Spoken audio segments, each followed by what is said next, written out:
Hello bachcho, let's read the question. The question says, which hypothesis best explains the synthesis of ATP in chloroplast? A. Chemosynthetic hypothesis. B. Chemiosmotic hypothesis. C. Potential gradient hypothesis.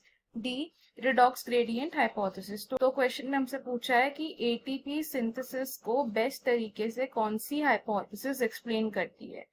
हमें चार option दिए हैं, हमें इन चार option में से एक correct option बताना है। So we will be starting with the key concept first. तो इस क्वेश्चन में हमारा की कॉन्सेप्ट होगा एटीपी सिंथेसिस इन क्लोरोप्लास्ट। क्या होगा? ATP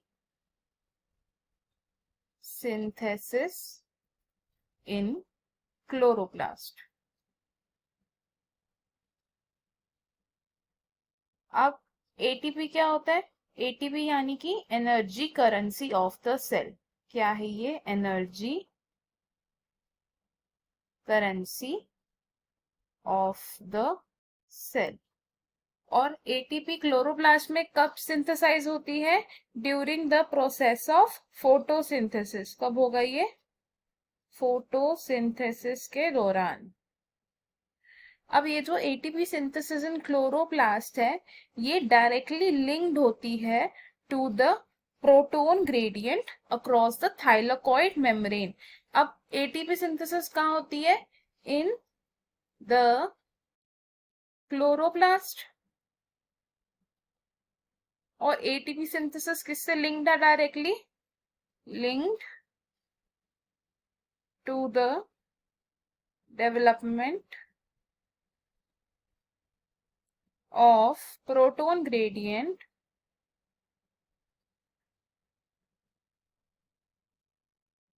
across the thylakoid membrane।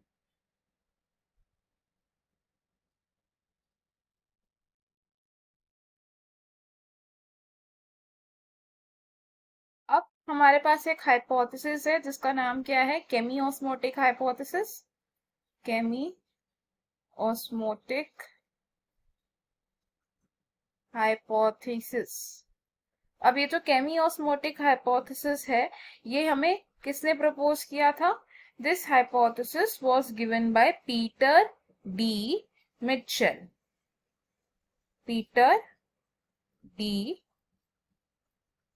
Mitchell. और ये हाइपोथेसिस क्या है? ये एक मेम्ब्रेन ट्रांसपोर्ट प्रोसेस है कि एक मेम्ब्रेन के अक्रॉस जो प्रोटोन ग्रेडियंट डेवलप होता है तो एटीपी कैसे सिंथेसाइज होती है, उसे हम कहते हैं केमियोस्मोटिक हाइपोथेसिस। ये क्या है? एक membrane transport process.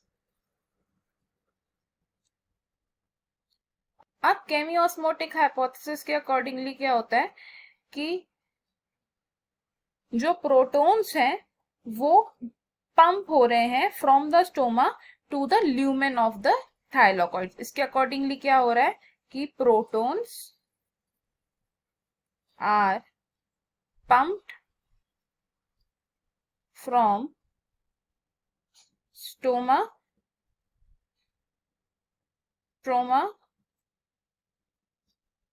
To lumen.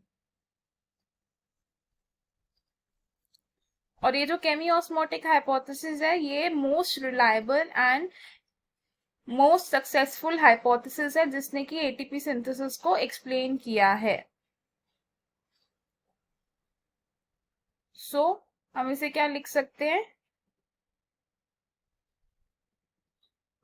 This hypothesis best explains the synthesis of ATP।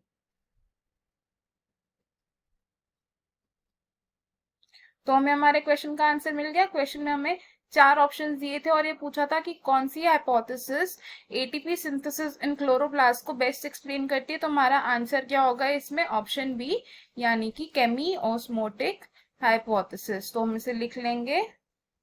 We will write so the correct answer is which option?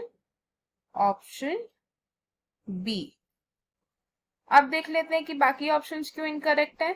First option में हमें बोला है कीमोसिंथेटिक हाइपोथेसिस। कीमोसिंथेटिक हाइपोथेसिस में एटीपी सिंथेसाइज की process को explain नहीं किया जाता, तो ये ऑप्शन हमारा रॉन्ग हो जाएगा।